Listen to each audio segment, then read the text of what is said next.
আসসালামু আলাইকুম রহমতুল্লাহি ওবরাকাতুহ। আলহামদুলিল্লাহি ওয়াকাফা ওয়া সালামুন আলা ইবাদিহিল্লাযিনা ইসতাফা, আম্মা বা'দ। সম্মানিত দর্শক শ্রোতা, প্রিয় দিনী ভাই বোন, আশা করি আপনারা সকলে ভালো আছেন। আমি আলহামদুলিল্লাহ ভালো আছি। আজ একটি বিষয় নিয়ে হাজির হয়েছি, তা হলো আমি যদি কোনো বিক্রেতা হই, অর্থাৎ কোনো পণ্য যদি আমি বিক্রি করি, আর যে ক্রেতা আমি যার কাছে বিক্রি করব সেই ব্যক্তির উপার্জন যদি সম্পূর্ণ হারাম হয়, অর্থাৎ সে যে ইনকাম করে সেই ইনকাম সম্পূর্ণ হারাম রাস্তায় ইনকাম করে, তাহলে আমার পণ্য তার কাছে বিক্রি করতে পারবো কিনা, আমার যে মাল সেটা তার কাছে বিক্রি করা যাবে কিনা। তো এ বিষয় নিয়ে সংক্ষিপ্ত আকারে বিস্তারিত আলোচনা করার চেষ্টা করব। আমা তাওফিক ইল্লা বিল্লাহ।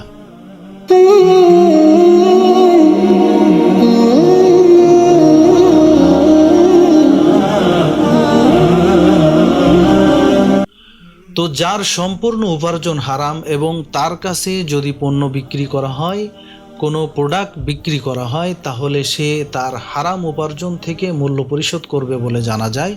তাহলে তার কাছে কোনো প্রকার পণ্য বিক্রি করা থেকে বিরত থাকতে হবে।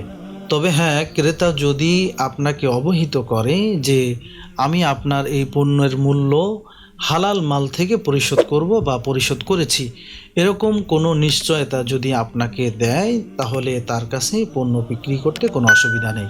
আশা করি আমরা সকলে বুঝতে পেরেছি। আল্লাহ সুবহানাহু ওয়া তাআলা আমাদের সকলকে আমল করার তৌফিক দান করুন। আমিন।